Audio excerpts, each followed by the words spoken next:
ఎవరో చెప్పిందో మనము చేపట్టిన చర్యలు లేదా పనుల మీద ఇతరు ఇచ్చే నివేదికను మనము ఆమోదించవచ్చు, తిరస్కరించవచ్చు, భిన్న అభిప్రాయం చెప్పడానికి కూడా అవకాశం ఉంది.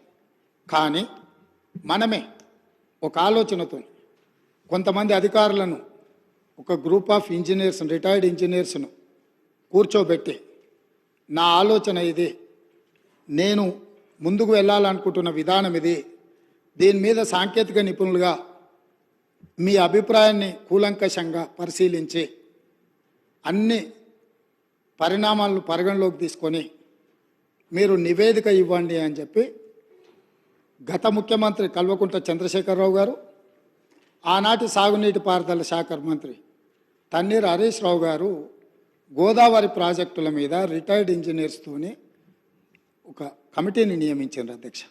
ఆ కమిటీ ఇచ్చిన నివేదికను తమ ద్వారా ఈ సభ రికార్డులోకి మొత్తం తేదలుచుకుని ఇందులో కొన్ని అంశాలను మాత్రం నేను చదివి వినిపిస్తాను. ఆనాటి పత్రికలలో వచ్చిన వార్తలను కూడా నేను చదివి వినిపిస్తాను కొంతమేరకు. ఈ మొత్తం రికార్డును నేను సభలో రికార్డు ప్లే చేయదలుచుకున్నాను. నేను ఈ చదివి వినిపించిన తర్వాత ఈ టోటల్ రికార్డు సభ దీంట్లోకి తీసుకోవాల్సిందిగా తమరి నేను విజ్ఞప్తి చేస్తున్నాను అధ్యక్ష. ఈ report of committee barrages and Godavari and Pranahita Chevella, ఈ కమిటీని ఆనాటి ముఖ్యమంత్రి చంద్రశేఖరరావు గారు నియమించారు. ఇది 14 పేజీల కమిటీ నివేదిక ఇచ్చింది అధ్యక్ష. ఎవరు అధ్యక్ష ఇందులో ఇంజనీర్లు ముఖ్యమైన వాళ్ళు అంటే B Anantaramulu, B Venkata Ramarao, S Chandramouli, G Damodar Reddy, M Shyamprasad Reddy, 5 మంది ఇంజనీర్లతో ఆనాటి ముఖ్యమంత్రి, సాగునీటి పారుదల శాఖ మంత్రి ప్రాణహిత చేవెళ్ళ ప్రాజెక్టుల మీద తుమ్మిడిహెట్టి దగ్గర కాకుండా ఇతర ప్రాంతాలలో నిర్మించడానికి అవసరమైన రీడిజైనింగ్కు ఇక్కడ పునాది పడ్డది అధ్యక్ష. ఈ పునాది పడ్డ తర్వాత వీళ్ళు పూర్తి స్థాయిలో మొత్తం గోదావరి జలాలకు సంబంధించిన హిస్టరీని మొత్తం ఇందులో పొందుపరిచింది అధ్యక్ష. ఇదే కాకుండా వీళ్ళు aerial survey, physical survey, toposheets survey చేసి మొత్తం ఒక నివేదికను తయారు చేసి ఇచ్చారు అధ్యక్ష. అందులో పేజ్ నెంబర్ 5లో alternate locations for barrage.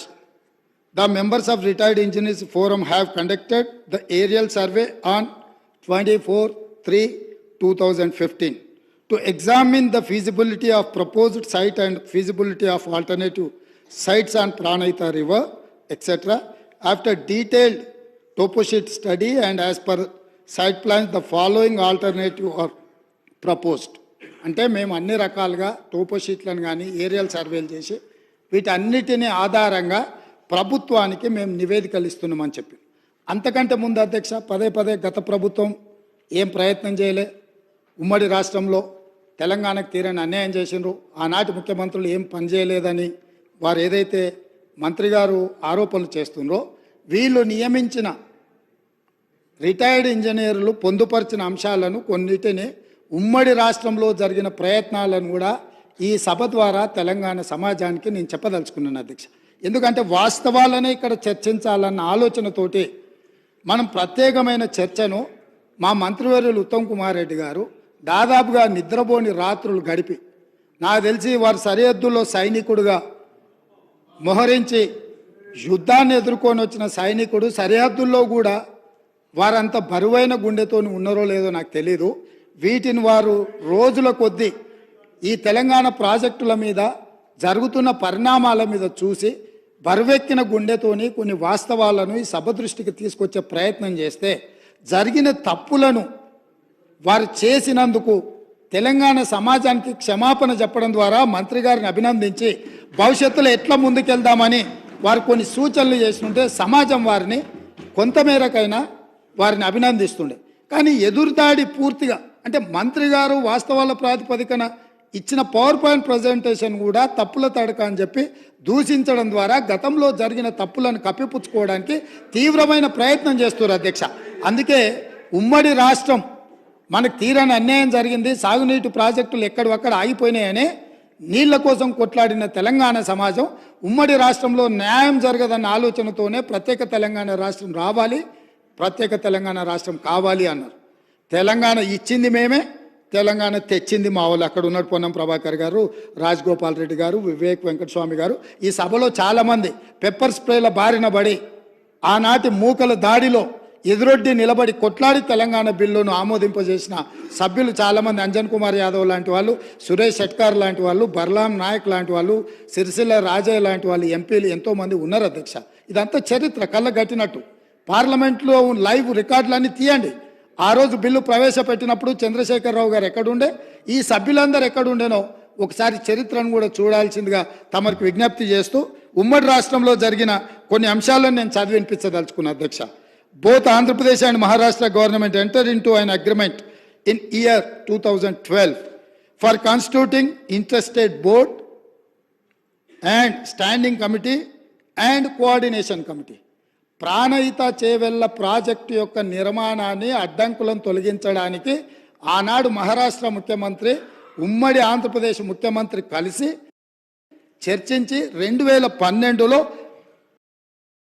Interstate బోర్డును కాన్స్టిట్యూట్ చేసిండ్రు, స్టాండింగ్ కమిటీని కాన్స్టిట్యూట్ చేసిండ్రు, కోఆర్డినేషన్ కమిటీని అంటే సమస్యలను పరిష్కరించుకోవడానికి కోఆర్డినేట్ చేయడానికి కూడా కమిటీని కాన్స్టిట్యూట్ చేశారు అధ్యక్ష.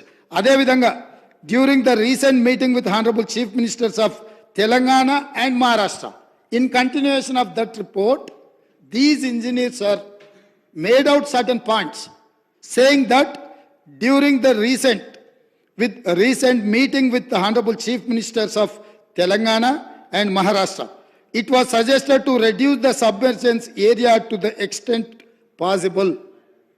At its present FRL, the submergence area is 1850 acres patta land in Maharashtra, but no village is getting submerged. Maharashtra ముఖ్యమంత్రి తెలంగాణ రాష్ట్రం వచ్చిన తర్వాత తెలంగాణ రాష్ట్ర ముఖ్యమంత్రితోని సమావేశాన్ని ఏర్పాటు చేసినప్పుడు జరిగిన చర్చలో వాళ్ళు గుర్తించింది ఏంటంటే, తుమ్మిడిహెట్టి దగ్గర 152 మీటర్ల ఎత్తున బ్యారేజ్ కట్టి ఈ ప్రాజెక్టును పూర్తి చేస్తే మహారాష్ట్రలో మునిగే ముంపు భూమి పట్టా ల్యాండ్ ఎంత అంటే 1850 ఎకరాలు మాత్రమే. ఇది మేము అనడం లేదు అధ్యక్ష, వాళ్ళు నియమించిన ఇంజనీర్ల కమిటీ నివేదికలో పొందుపరిచిన అంశం అధ్యక్ష. అదేవిధంగా అధ్యక్ష, a study is made to reduce the FRL of Pranahita Chevella scheme from the present 152 meters to 151 meters, which would keep the scheme sanctioned unaltered. Similarly, possibility of reducing present FRL from 152 meters to 150 meters has been examined. This will reduce the submergence from 1850 acres to 1250 acres. ఒకవేళ 152 మీటర్ల ఎత్తున తొమ్మిడిహెట్టి దగ్గర నిర్మిస్తే 1850 ఎకరాల ముంపు ఏదైతే ఉందో దాన్ని 150 మీటర్ల దగ్గర ప్రాజెక్టు నిర్మిస్తే 1250 ఎకరాలు మాత్రమే మహారాష్ట్రలో ముంపుకు గురవుతుంది. గ్రామాలు మునగడం లేదు, కేవలం పట్టా ల్యాండ్స్ మాత్రమే మునుగుతున్నాయని ఇచ్చారు అధ్యక్ష. అదేవిధంగా Honorable Chief Minister desired to study and alternate locations in main river Godavari river near Medigadda village, Mahadevpur Mandal, Karimnagar district up to Midmaner. Accordingly, detailed study on the existing and alternate proposals is made. The report is furnished as under. Medigadda daggara బ్యారేజీలు కట్టాలని పుర్రెలో పురుగు పుట్టిందే ఆనాటి ముఖ్యమంత్రి చంద్రశేఖరరావుకి. నేను మళ్ళొక్కసారి reinstate చేస్తున్న అధ్యక్ష. The honourable chief minister desired to study and alternate location and main river Godavari river near Medigadda village, Mahadevpur mandal, Karimnagar district. అంటే చంద్రశేఖరరావు గారికే ఏ దేవుడు ఏ రాత్రి కళలోకి వచ్చి మేడిగడ్డ దగ్గర బ్యారేజ్ కట్టమని చెప్పిండో నాకైతే తెలియదు, కానీ వారే గ్రూప్ ఆఫ్ ఇంజనీర్లకి ఇన్స్ట్రక్షన్స్ ఇచ్చిండ్రు అధ్యక్ష. వాళ్ళు దాని మీద కొన్ని ఫైండింగ్స్ ఇచ్చి ఒక నివేదిక ఇచ్చారు అధ్యక్ష. అందులో కూడా కొన్ని విషయాలు నేను మొత్తం వాటి జోలికి పోకుండా కొన్ని మాత్రం కంక్లూజన్స్ అండ్ రికమెండేషన్స్ అంటే దీంట్లో వాళ్ళు కొన్ని రికమెండేషన్స్ను చేసుకుంటూ వచ్చారు అధ్యక్ష. 11వ పేజీలో ఉంది అధ్యక్ష. తర్వాత నివేదిక ఎట్లాగా హరీష్ రావు గారి దగ్గర ఉంటుంది, ఎందుకంటే ఇంకా వాళ్ళందరూ ఉన్నారు. నేను కూడా వారికి మళ్ళీ పంపిస్తాను అధ్యక్ష.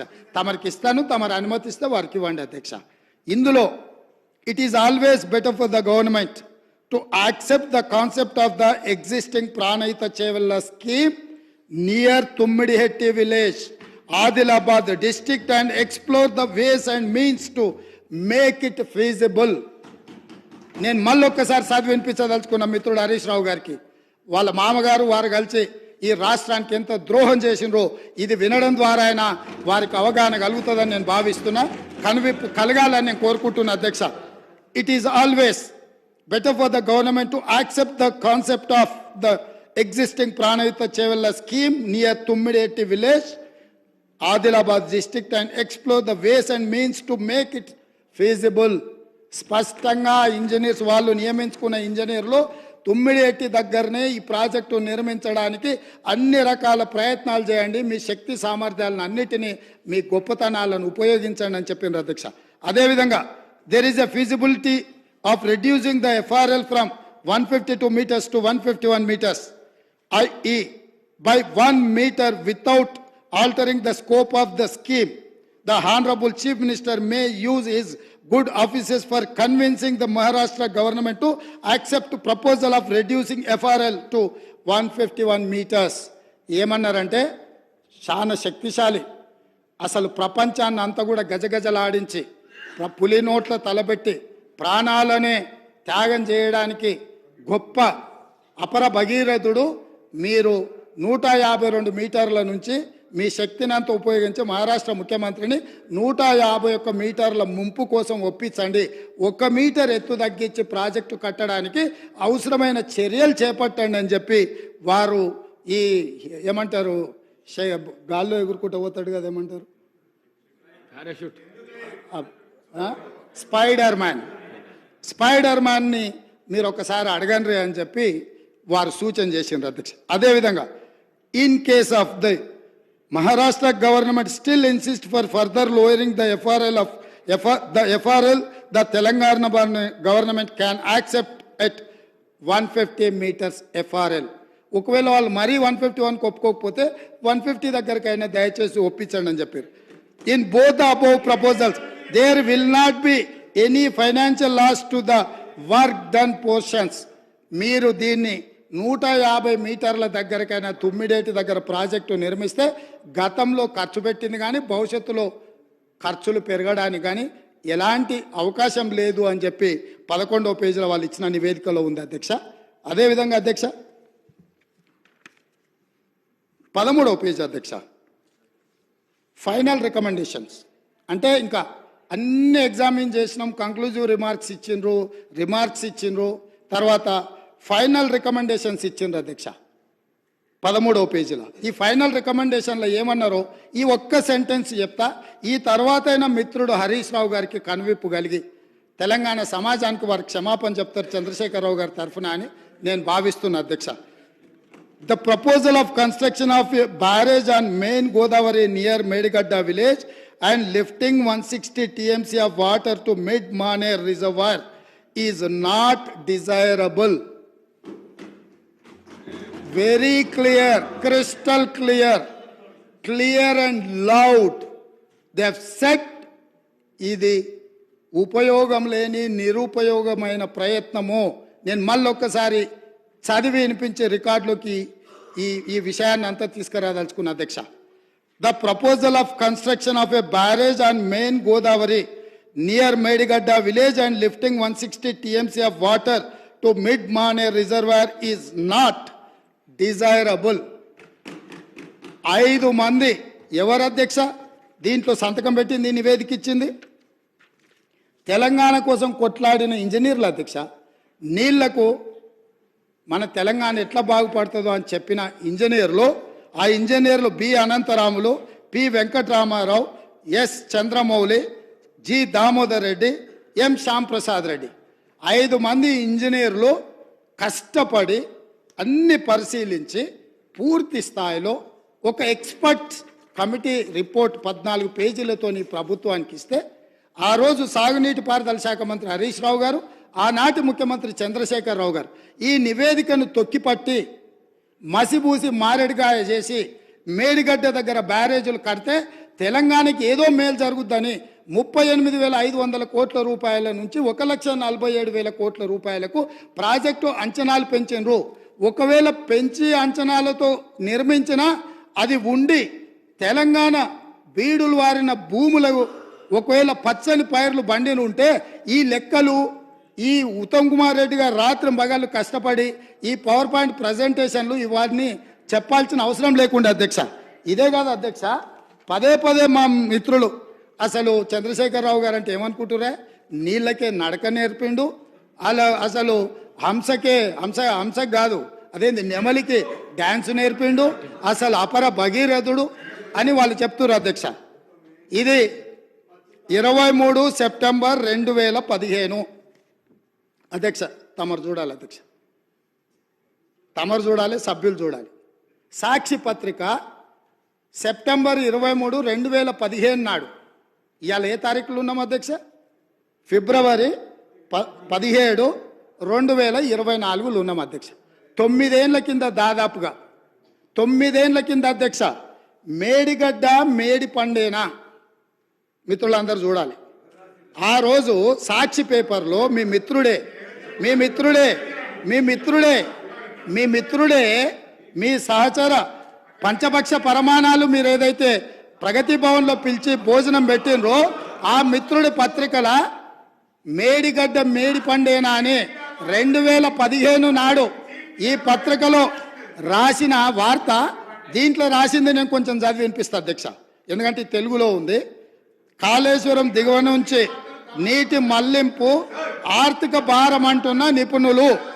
ప్రభుత్వ ప్రణాళిక ప్రకారం ఎల్లంపల్లి వరకు వచ్చే ఖర్చులు 14,000 కోట్లు. దీంట్లో అధ్యక్ష నేను నివేదికలు చదువుతున్నా అధ్యక్ష.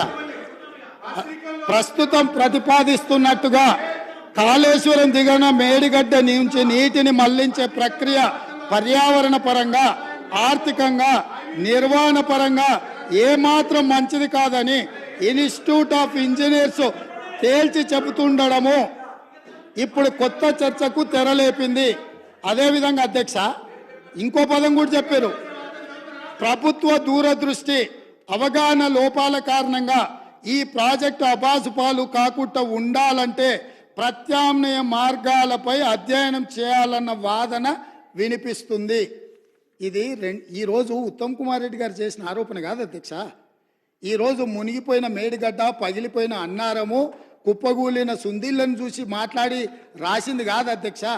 ఆ రోజు సాంకేతిక నిపుణులు ఇచ్చిన నివేదిక ఆధారంగా ఆ రోజు మీడియా మిత్రులు తెలంగాణ మేలు కోరి ఈ వాస్తవాలన్నిటిని ఆ రోజే చెప్పిండ్రు అధ్యక్ష.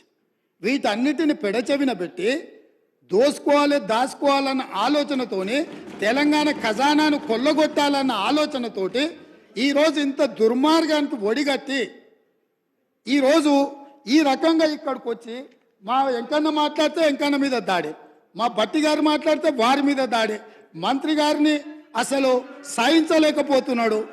ఎందుకు అధ్యక్ష? నేను ఒకటే అడుగుతున్నా అధ్యక్ష, ఈ కాళేశ్వరం ప్రాజెక్ట్ అనేది తెలంగాణకు వరప్రదాయిని కాదు అధ్యక్ష, వీళ్ళ పుణ్యమా అని కాళేశ్వరం ప్రాజెక్టు తెలంగాణ సమాజానికి ఒక కలంకంగా మారింది అధ్యక్ష. ఇవాళ ఈ కలంకాన్ని నిలువెత్తు ఆధారాలు అక్కడ ఉంటే పక్కున పగిలిపోయి, రెండుగా చీలిపోయి, నేలకు కుంగిపోయి, నిటారుగాడపోయి నిలబడితే సిగ్గుతో తెలంగాణ సమాజం తల వంచుకొని పరిస్థితులు కల్పించిన వాళ్ళు ఇంకా నిస్సిగ్గుగా సభలో నిలబడి మమ్మల్ని ప్రశ్నిస్తారా అధ్యక్ష? ఆనాడు జరిగిన తప్పిదాలను సరిదిద్దడానికి ఉమ్మడి రాష్ట్రంలో సమైక్య పాలనలో తీసుకుంటున్న నిర్ణయాలు తెలంగాణ సమాజానికి మేలు చేకూర్చడం లేదు అనే ఎన్నో ఒడిదుడుకులను ఎదుర్కొని 4 కోట్ల తెలంగాణ ప్రజలకు 60 సంవత్సరాల ఆకాంక్షను అమలు చేయడానికి శ్రీమతి సోనియా గాంధీ గారు తెలంగాణ రాష్ట్రం ఇచ్చింది అధ్యక్ష. అట్లా ఇచ్చిన తెలంగాణను వీళ్ళని నమ్మి వీళ్ళ చేతిలో పెడితే 10 సంవత్సరాల దివాలా తీయించి కొల్లగొట్టి ప్రాజెక్టులు పక్కున బలిగిపోతుంటే దాని మీద క్షమాపణ చెప్పకుండా ఇంకా ఎదురుదాడేంది అధ్యక్ష? ఏంది ఇదా అధ్యక్ష పద్ధతి? ఈ నివేదికను కాదంటాడా? ఈ నివేదిక వాళ్ళు అధికారులను వాళ్ళు నియమించలేదంటాడా, లేకపోతే ఈ నివేదిక సంబంధం లేదంటాడా అని నేను అడుగుతున్నా అధ్యక్ష. ఇవాళ మాజీ మంత్రి హరీష్ రావు గారిని నేను నిలదీస్తున్నా. మీరు బాధ్యులు, మీరు ఈ దుర్మార్గాలకు పాల్పడ్డది మీరు. మిమ్మల్ని ఎందుకు 2014 నుంచి 18 వరకు మిమ్మల్ని చంద్రశేఖరరావు గారు మంత్రిగా కొనసాగించి 18లో ఎందుకు మిమ్మల్ని మంత్రిగా బర్తరఫ్ చేసిందని నేను అడుగుతున్నా. మీరు ఈ దోపిడీలో ఆ తర్వాత వచ్చిన చంద్రశేఖరరావు ఈ శాఖకు మంత్రి, ఈ పాపాలకంతా వాళ్ళిద్దరు కారణం కాదా అధ్యక్ష? వీళ్ళిద్దరు కలిసి ఈ రకంగా తెలంగాణను మొత్తం చెదలు పట్టించారు అధ్యక్ష. తెలంగాణను మొత్తం దోపిడి. ఇట్లాంటి పరిస్థితుల్లో ఇంకా కూడా ఈ రకమైన మొండి వాదనలు, తొండి వాదనలు వద్దు హరీష్ రావు గారు. జరిగిన తప్పులు సరే, విజిలెన్స్ అండ్ ఎన్ఫోర్స్మెంట్ నివేదికిస్తే వాళ్ళని తిడుతుంది, కాగ్ నివేదికిస్తే వాళ్ళను ఆరోపణ చేస్తుంది, వాస్తవాలను చెప్తే మా మీద దాడి చేస్తుంది. మరి మీరు నియమించుకున్న అధికారులు ఇచ్చిన నివేదికని ఇది కూడా తప్పుడు నివేదికనే అధ్యక్ష? ఇది కూడా తప్పుడు నివేదికనే అంటాడా? అంటే ఎటు పోతున్నాము అధ్యక్ష? మనము ఎక్కడికి వెళ్తున్నాము? ఏం చర్చ జరుగుతుంది అధ్యక్ష? నేను వాస్తవంగా ఏం మాట్లాడుతూ మా మంత్రి గారు, మా ఉప ముఖ్యమంత్రి గారు మాట్లాడతారు, చూద్దాము మిత్రుడు ఏమేమి చెప్తాడు. ఎందుకంటే 10 ఏళ్ళ అనుభవంలో ఏమైనా మెరుగైండేమో, ఏమైనా మారిండేమో అనుకున్న. గతంలో నాకు బాగానే పరిచయమో, కానీ ఇంకా అంతకంటే దిగజారిపోయి 4 సార్లు ప్రాజెక్టుకు శిలాపలకాలు వేసిందంటారు. మంచిదే, ఫస్ట్ ప్రాణహితనే ఉండే, చేవెళ్ళ చెల్లమ్మ అడిగితే చేవెళ్ళ దగ్గరకు వచ్చింది. శిలాపలకం వేయొద్దా? ఇవాళ వారి పక్కనే ఉంది కదా చేవెళ్ళ చెల్లమ్మ. ఎందుకు ఆ అక్క కూడా చెప్తలేదు హరీష్ నువ్వు మాట్లాడేది తప్పని? చేవెళ్ళ ప్రాజెక్ట్ ఆగిపోతే అక్కతో పాటు మేము కూడా ధర్నాకు పోయి లోపలికి దిగినాం కదా. వీళ్ళు వచ్చినాక దుర్మార్గం జరిగింది, చంద్రశేఖరరావు ముఖ్యమంత్రి అయినాక దుర్మార్గం జరిగింది. మెదక్ జిల్లాకే పరిమితం చేసుకున్నాడు, రంగారెడ్డి జిల్లాను ఎండబెట్టిండు, చేవెళ్ళ, వికారాబాద్, పరిగి, తాండూరు వరకు ఇవ్వాల్సిన గోదావరి జలాలను చంద్రశేఖరరావు దిగమింగిండు, మల్లన్న సాగర్కే ఆపేసిండని అక్క ధర్నా చేయలే? తమరు కూడా వచ్చింది కదా అధ్యక్ష. ఇవాళ ఎదురుగ్గా కూర్చొని పచ్చి అబద్ధాలు మాట్లాడుతుంటే మా అక్క మా జిల్లా కోసం మాట్లాడతలేదంటే నాకు ఆశ్చర్యం అనిపిస్తుంది. సబ్జెక్టే ఇది. ఆనాడు దీక్షలు చేసి, ధర్నాలు చేసి, ఆనాడు రాజశేఖర రెడ్డి గారిని ఒప్పించి మెప్పించి చేవెళ్లలో శిలాఫలకం వేసి ప్రారంభోత్సవాలు చేసి 100 కోట్ల రూపాయల పనులు చేసి ఆ పనులను అర్ధాంతరంగా వదిలేస్తే దీక్షలు ధర్నాలు చేసిన శ్రీమతి సబితా ఇంద్రారెడ్డి గారు ఈరోజు మౌనంగా హరీష్ రావు గారిని సమర్థిస్తున్నారు. అంటే ఇది తెలంగాణ సమాజానికి మంచిదా అని తమ ద్వారా నేను అడుగుతున్నా అధ్యక్ష. నేను ఆ ప్రాంతం నుంచి వచ్చినాం అధ్యక్ష, వాళ్ళు ఎన్నుకుంటూ వచ్చినాం, మనకు బాధ్యత లేదా అధ్యక్ష? సరిదిద్దాల్సిన బాధ్యత మన మీద లేదా? ఎదురుగా ఉండి 6 అడుగులు నిలబడి ఆయన అబద్ధాలు చెప్తుంటే అక్క ఒక్క మాట కూడా తమ్మి ఇది తప్పు అని అనకపోతే ఎట్లా? అక్క బాధ్యత ఏంది? అక్క బాధ్యత ఏంది? తమ్ముళ్ళు తప్పు చేస్తే చెప్పాలి, తమ్ముళ్ళు తప్పు మాట్లాడితే సరిదిద్దాలి. కానీ ఆ పని చేయరు. ఎందుకు అని అంటే రంగారెడ్డి జిల్లా ఎండిపోయినా సరే, మన ప్రాంతం పడావు పడ్డా సరే, ఇది అధ్యక్ష ఆ స్కూల్ ట్రైనింగ్ అట్లాంటిది. నేనేం తప్పు పడతలేను. ఆ బడిలో చేరంగానే సిలబస్ అట్లా తయారవుతుంది. పెద్దలు మా శ్రీహరి గారు కూడా పాపం మంచోడు, విషయం అవగాహన ఉన్నాడు. కానీ ఆ స్కూల్లో చేరంగానే శ్రీహరి గారు కూడా పాపం ఒత్తిడికి లోనయ్యి వాళ్ళు ఏం చెప్తా అది చెప్పే పరిస్థితి వచ్చింది అధ్యక్ష. అందుకే అధ్యక్ష ఈ చర్చల కంటే కూడా నేను ఒక్కటే మాట అడుగుతున్న మిత్రుడు హరీష్ను, ఆయన ఏం చెప్పదలుచుకున్నా ఏమన్నా చెప్పని జరిగిన తప్పులకు క్షమాపణ చెప్పి ఇప్పుడు ఏదైతే సిట్టింగ్ జడ్జో లేకపోతే రిటైర్డ్ జడ్జో విచారణకు వచ్చినప్పుడు వాళ్ళ దగ్గరికి వెళ్ళి కన్ఫెషన్ స్టేట్మెంట్ ఇచ్చి ఎవరి ఒత్తిడి వల్ల వారి రకంగా ఈ తప్పిదాలకు సంతకాలు పెట్టిండో మంత్రిగా ఉన్నప్పుడు కన్ఫెషన్ స్టేట్మెంట్ ఇచ్చి ఒప్పుకుంటే భవిష్యత్తులో దీన్ని ఎట్లా బాగు చేయాలనో దాని మీద ఆలోచన చేద్దామని తమ ద్వారా వారికి విజ్ఞప్తి చేస్తున్నా అధ్యక్ష.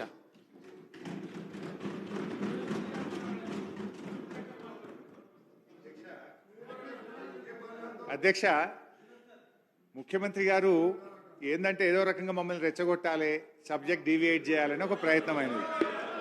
అధ్యక్ష, అసలు క్షమాపణ చెప్పాల్సింది ఎవరు అధ్యక్ష? 8 ఏళ్ళు 2007లో కొబ్బరికాయ కొట్టి 2014 దాకా కనీసం మహారాష్ట్రతో అగ్రిమెంట్ చేయకుండా తెలంగాణను నిర్లక్ష్యం చేసినందుకు ఈ కాంగ్రెస్ పార్టీ నాయకులకు క్షమాపణ చెప్పాలి. 8 ఏళ్లైనా కనీసం మహారాష్ట్రతో అంతర్రాష్ట్ర ఒప్పందం చేతగాలేదంటే అది మీ చేతగాంతనం, మీ నిర్లక్ష్యం కాకపోతే ఏందని నేను అడుగుతా ఉన్నా అధ్యక్ష. యాక్చువల్గా నీళ్లు లేని చోట మీరు ప్రాజెక్టు కడితే సిడబ్ల్యూసి సూచనల మేరకు నీళ్లున్న చోటికి మార్చి మీరు పెట్టిన ఖర్చు వృధా కాకుండా సద్వినియోగం చేసేటువంటి ప్రయత్నం చేసాం అని మీ ద్వారా వారికి తెలియజేస్తా ఉన్నా అధ్యక్ష. రంగారెడ్డి జిల్లాకు అది టేల్ ఎండ్ అవుతుంది, నీళ్లు రాదని పాలమూరు ఎత్తిపోతల పథకం నుంచి 6 లక్షల ఎకరాలకు డిపిఆర్ లో స్పష్టంగా పెట్టాం. ఇవాళ రిజర్వాయర్లు అయిపోయినాయి, మీరు కాలువలు తవ్వుతాయి. ఎందుకంటే మొన్ననే మనకు నీటి కేటాయింపులు వచ్చినాయి, ఎన్విరాన్మెంట్ క్లియరెన్స్ కూడా అయిపోయింది. ఆ ఈసీ తెచ్చితే ఇవాళ కాలువలు తవ్వుతే రంగారెడ్డి జిల్లాకు 1 ఏడాదిలోగా నీళ్లు తెచ్చే అవకాశం ఉంది. ఆ పని చెయ్యండి అని చెప్పి మీ ద్వారా వారికి మనవి చేస్తా ఉన్నా అధ్యక్ష. ఈరోజు ఆ తమ్మిడిహట్టిలో ఆడ చాప్రాలనే వైల్డ్ లైఫ్ లో ఇరికిచ్చారు అధ్యక్ష. వాస్తవానికి ఆ రోజు నేను కూడా 2 సార్లు వెళ్ళాను అధ్యక్ష. మొదలు మేము వెళ్ళినప్పుడు అక్కడ కాంగ్రెస్ ప్రభుత్వం ఉంది. అప్పటి కాంగ్రెస్ ఇరిగేషన్ మినిస్టర్ గారిని నేను కలిస్తే మేము ఢిల్లీ కాంగ్రెస్ చెప్పినా ఏపీ కాంగ్రెస్ చెప్పినా అప్పుడే ఒప్పుకోలేదు, మేము ఒప్పుకునే సమస్య లేదు, ఎట్టి పరిస్థితుల్లో కూడా 152లో బ్యారేజ్ కట్టడానికి ఒప్పుకోము అని ఆనాడు మహారాష్ట్ర ఇరిగేషన్ మినిస్టర్ అప్పటి కాంగ్రెస్ ప్రభుత్వంలో చెప్పారు అధ్యక్ష. ఆ తర్వాత 6 నెలల తర్వాత ఎలక్షన్స్ అయ్యి అక్కడ బీజేపీ ప్రభుత్వం వచ్చింది. మళ్ళీ అక్కడికి వెళ్ళాం. అక్కడికి వెళ్ళి దేవేంద్ర ఫడ్నవీస్ గారు ముఖ్యమంత్రి అయితే వారిని అక్కడ ఇరిగేషన్ మినిస్టర్ను కలిసి మాకు ఇది ఒప్పుకోండి 152కు, మాకు తెలంగాణకు జీవనాధారం అని చెప్పి ఎన్ని రకాలుగా అడిగిన ఆయన ఏమన్నాడంటే అసలు దీనికి వ్యతిరేకంగా పోరాటం చేసిందే నేను, జైళ్లలో పడ్డా, అరెస్ట్ అయినా ఈ రోజు రాష్ట్ర ముఖ్యమంత్రిగా నేనెట్లా ఒప్పుకుంటా 152కు, ఒప్పుకునే ప్రశ్నే లేదని కొత్తగా మహారాష్ట్రలో పదవి బాధ్యతలు చేపట్టిన ఫడ్నవీస్ ముఖ్యమంత్రి గారు చెప్పారు అధ్యక్ష. స్వయంగా కేసీఆర్ గారు కలిసి మేము కలిసి అన్ని ప్రయత్నాలు చేసిన తర్వాత ఒప్పుకునే ప్రశ్నే లేదు అని చెప్పి ఆ కొత్తగా వచ్చిన ప్రభుత్వం కూడా చెప్పిన తర్వాత ప్రత్యామ్నాయం లేని పరిస్థితి. 7 ఏళ్లు మీరు సమయం వృధా చేశారు. మరి మేము 7 ఏళ్లు దాని హెడ్ ఎక్కడ కట్టాలో అసలు మహారాష్ట్రలపై అనుమతి లేకుండా మనం బ్యారేజ్ కట్టగలుగుతామా? మీలాగా 8 ఏళ్ల సమయం వృధా చేయాలనుకుంటున్నారా? అయితే ఆ రోజు వ్యాప్కోస్ అనే కేంద్ర ప్రభుత్వ సంస్థకు మాకు ఈ సమస్య వచ్చింది. ఒకవైపు సిడబ్ల్యూసి నీళ్లు లేదు, మీకు అవసరమైన నీటి లభ్యత తమ్మిడిహట్టి దగ్గర లేదు, మీరు ప్రత్యామ్నాయం చూసుకోండి అని సిడబ్ల్యూసి చెప్తుంది. మరోవైపు మహారాష్ట్ర ఒప్పుకోనంటుంది, ప్రత్యామ్నాయం సూచించండి అని చెప్పి కేంద్ర ప్రభుత్వ సంస్థ వ్యాప్కోస్కి ఇస్తే వాళ్ళిచ్చిన సూచన మేరకు మాత్రమే ఈ మేడిగడ్డ, తమ్మిడిహట్టి, అన్నారం, సుందిల్లా బ్యారేజ్ల నిర్మాణం జరిగిందని మీ ద్వారా గౌరవ ముఖ్యమంత్రి గారికి ప్రభుత్వాన్ని తెలియజేస్తున్నా అధ్యక్ష. ఈరోజు గౌరవనీయులు ముఖ్యమంత్రి గారు కానీ ఇరిగేషన్ శాఖ మంత్రి వర్యులు ఈరోజు ఈ బ్యారేజ్ దాన్ని ఏదో పార్లమెంట్ ఎలక్షన్స్ ఉన్నాయి, లబ్ధి పొందాలని ఎక్కువ చేసి చూపే ప్రయత్నం చేస్తున్నారు. అఫ్ కోర్స్ ముఖ్యమంత్రి గారు ధోరణి అయితే ఎట్లుందంటే ఆయన ఆ మధ్య స్టేట్మెంట్ ఇచ్చారు సీఎం గారు, కేసీఆర్ గారి ఆనవాళ్లు లేకుండా చేస్తా అంటే ఆయన చేసిన మంచి పనులు ఏవి ప్రజలు గుర్తుంచుకోకుండా చేస్తా అనేటువంటి ఒక దాంతో ఆయన డిసైడ్ అయి ఉన్నాడు. నాకు డౌట్ కూడా వస్తా ఉంది, వాళ్ళు ఈ బ్యారేజీలు కూలిపోవాలని ఉద్దేశపూర్వకంగా ఆలస్యం చేస్తున్నారనే అనుమానం కూడా కలుగుతా ఉంది.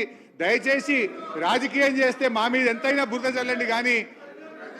స్పీకర్ సార్, హరీష్ రావు గారు స్టేట్మెంట్ విత్డ్రా చేసుకోవాలి. ఇది హైలీ ఇర్రెస్పాన్సిబుల్. మీ కరప్షన్ వల్ల, మీ దోపిడీ వల్ల మేడిగడ్డ బ్యారేజ్ కొలాప్స్ అయిపోయి ఇక మీదికెళ్ళి మీరు ఎదురుదాడి చేయడమా? సిగ్గుపడాలి, క్షమాపణ చెప్పాలి తెలంగాణ సమాజానికి.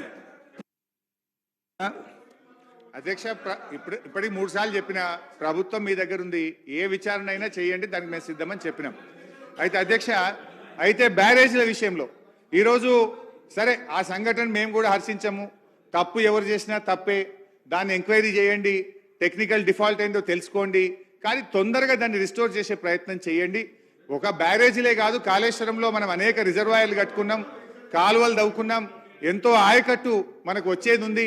అందువల్ల నేను మీతో కోరేది ఏంటంటే వర్షాకాలం వచ్చే లోపు దానికి టెక్నికల్గా ఒపీనియన్ తీసుకొని, సాంకేతిక నిపుణుల ఒపీనియన్ తీసుకొని సేఫ్ స్టేజ్కు దాన్ని తీసుకొచ్చి త్వరితగతిన దాన్ని రిస్టోర్ చేయాలని చెప్పి మీ ద్వారా ప్రభుత్వాన్ని కోరుతున్నాం.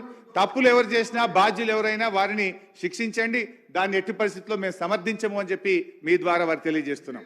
అయితే అధ్యక్ష, ఈరోజు ఈ సంఘటన ఈ దేశంలో ఈ రాష్ట్రంలో ఎప్పుడు జరగలేదు అన్నట్టుగా ఒక ఇదేదో ఎప్పుడు జరగని మొదటిసారి జరిగింది అన్నట్టుగా చెప్తున్నారు అధ్యక్ష.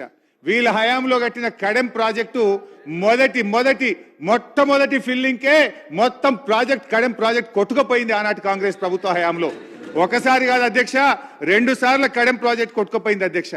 దేవాదుల లిఫ్ట్ ఇరిగేషన్ స్టార్ట్ చేస్తే ఇగో పైపులు పటాకుల్లాగా పేలిపోయి దేవాదుల పైపులు ఆనాటి కాంగ్రెస్ ప్రభుత్వ హయాంలో నీళ్ళన్నీ పొలాలలోకి వెళ్లి రైతులకు ఎంత నష్టం జరిగిందో చెప్తున్నా అధ్యక్ష.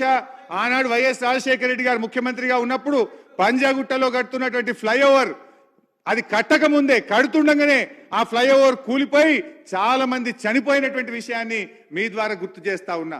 అదేవిధంగా దేవాదుల ఫేజ్ 3లో టనల్ కూలిపోయి 3 చనిపోవడమే కాకుండా ఆ టనల్ మొత్తం ఎంత దెబ్బతిన్నదో కూడా మీకు గుర్తు చేస్తా ఉన్నా.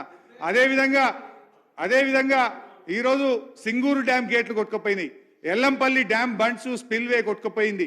అదే కాకుండా మన తాలిపేరు రిజర్వాయర్ ఖమ్మం జిల్లాలో 2 సార్లు కొట్టుకుపోయింది అధ్యక్ష. అదే కాకుండా వరంగల్లో పాలెం వాగు 2 సార్లు వరుసగా కొట్టుకుపోయింది అధ్యక్ష. ఆ రోజుల్లో పుట్టంగండి ఉదయం ముఖ్యమంత్రి గారు ప్రారంభిస్తే సాయంత్రానికి మొత్తం లీక్ అయిపోతే మోటార్లు బంద్ చేసినటువంటి పరిస్థితి అధ్యక్ష. సాత్నాల డ్యాము హెడ్ రెగ్యులేటర్ కూడా కొట్టుకుపోయింది అధ్యక్ష. మూసీ గేట్లు మీ ప్రభుత్వంలో కాంగ్రెస్ హయాంలో కూడా ఒకసారి కొట్టుకుపోయినటువంటి పరిస్థితి ఉంది అధ్యక్ష. కేంద్ర ప్రభుత్వ ఆధ్వర్యంలో కడుతున్న పోలవరంలో కూడా సిడబ్ల్యూసి ఆధ్వర్యంలో నిర్మాణం జరుగుతున్న పోలవరంలో కూడా డయాఫ్రేమ్ వాల్ కొట్టుకుపోయినటువంటి పరిస్థితి ఉంది. దురదృష్టకరం, కొన్ని సందర్భాల్లో ఇటువంటి సంఘటనలు జరుగుతాయి. దానికి విచారణ జరపాలి, రిస్టోర్ చేయాలి, రైతులకు మేలు చేయాలి, రైతుల ప్రయోజనాలు దెబ్బతినకుండా కాపాడాల్సినటువంటి బాధ్యత ఇవాళ ప్రభుత్వాల మీద ఉంటుందని చెప్పి నేను మీ ద్వారా వారికి తెలియజేస్తున్నా అధ్యక్ష. ఎక్కడ సార్ నన్ను ఎన్నిసార్లు డిస్టర్బ్ చేస్తే ఇప్పుడు వారికి చెప్పిన నేను ఇప్పటిదాకా ఇప్పుడు నేను ఏం చేయాలి? ఒక్కొక్క మంత్రి గారికి రిప్లై ఇచ్చుకుంటూ అవుతుంది. అసలు వైట్ పేపర్ ఇవ్వ నాకు కాగితం ముట్టలే, ఇప్పుడే ముడుతుంది కదా. ఒకటే నిమిషం, ఇప్పుడు just I'm starting. Harish Rao గారు అధ్యక్ష 11:40కి మీరు ఏమింకా నన్ను అట్లా ఎందుకు అట్లా చేస్తావు? హరీష్ రావు గారు 11:40కి మీరు స్టార్ట్ చేసిండ్రు. 40 మినిట్స్ ఒక నిమిషం 40 మినిట్స్ డిస్టర్బెన్స్ అయింది. 1 అవర్ 20 మినిట్స్ మీరు మాట్లాడింది. 1 అవర్ 20 మినిట్స్ మాట్లాడండి.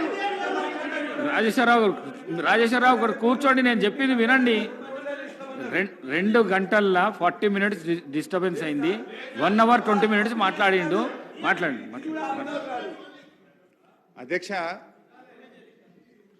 అధ్యక్ష ఈరోజు సరే వీళ్ళు ఏంటంటే మా మీద ఒక బురద జల్లాలనే ఉద్దేశంతో ఒక ప్రయత్నం కంటిన్యూస్గా చేస్తూ ఉన్నారు అధ్యక్ష.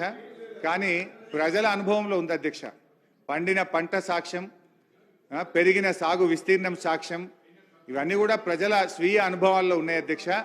మీరు అసెంబ్లీలో మా మీద బురద జల్లినంత మాత్రాన ప్రజలకు అంతిమంగా నీళ్ళు వచ్చినాయా లేవా, పంట పండిందా లేదా అనేది రాష్ట్ర రైతులు గమనిస్తారు అధ్యక్ష.